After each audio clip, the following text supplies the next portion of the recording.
ఓం సాయిరాం. బాబా భక్తులందరికీ కూడా నమస్కారం అండి. అందరూ కూడా సుఖంగా సంతోషంగా ఎప్పుడూ కూడా ఆనందంగా ఉండాలి అని చెప్పి ఆ బాబాగారి తరపున నేను కూడా మనస్ఫూర్తిగా కోరుకుంటున్నాను. ఈరోజు బాబాగారు అందించే సందేశం ఏంటి అంటే కనుక, తల్లి రేపే వినాయక చవితి. ఈ వినాయక చవితి రోజు విఘ్నాలను తొలగించే ఆ గణేశుని ముందు ఈ చిన్న మంత్రం చదివితే చాలు తల్లి, నువ్వు పట్టిందల్లా కూడా బంగారం అవుతుందమ్మా అని చెప్పి ఏదో తెలియని సందేశంతో ఈరోజు బాబాగారు మన ముందుకు వచ్చారండి.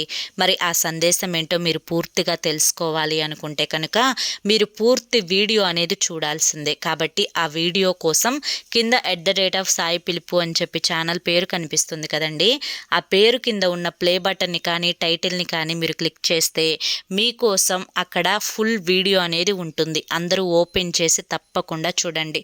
ఎందుకంటే బాబాగారు ఏది చెప్పినా కూడా మన మంచి కోసమే కాబట్టి ఈ చిన్న మంత్రం ప్రతి ఒక్కరూ కూడా